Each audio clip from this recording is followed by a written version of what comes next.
Doctors have told a specialist conference in Wakefield that tackling obesity is much more complicated than simply telling patients to eat less and exercise more.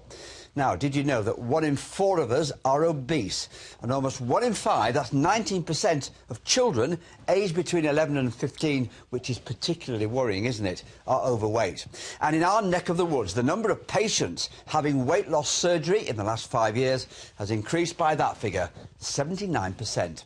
Well, in a minute, we'll be speaking to one married couple who both had weight loss surgery. But first, our health correspondent, Jamie Coulson, has been to see some of the latest techniques being used to tackle the problem.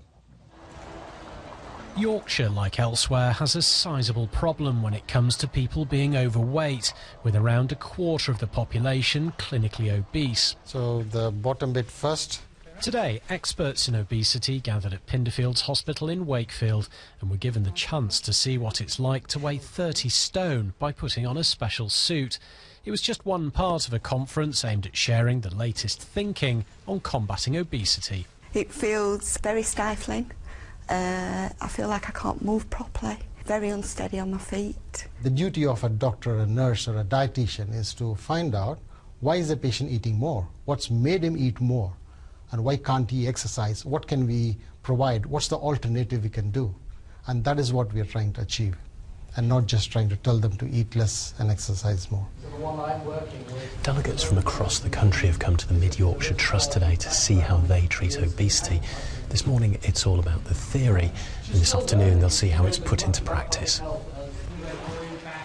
Doctors were able to see how patients like Mark Hugill have benefited from tailor-made 12-week programmes that offer everything from dietary advice to physiotherapy and exercise in a hydrotherapy pool.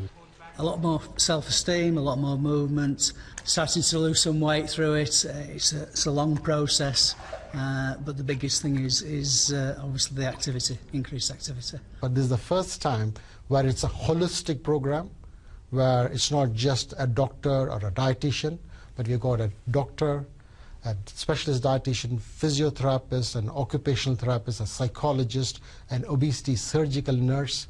So we've got the whole lot. It's hoped the methods used by the Mid-Yorkshire Trust will now be adopted elsewhere. Jamie Coulson, BBC Look North.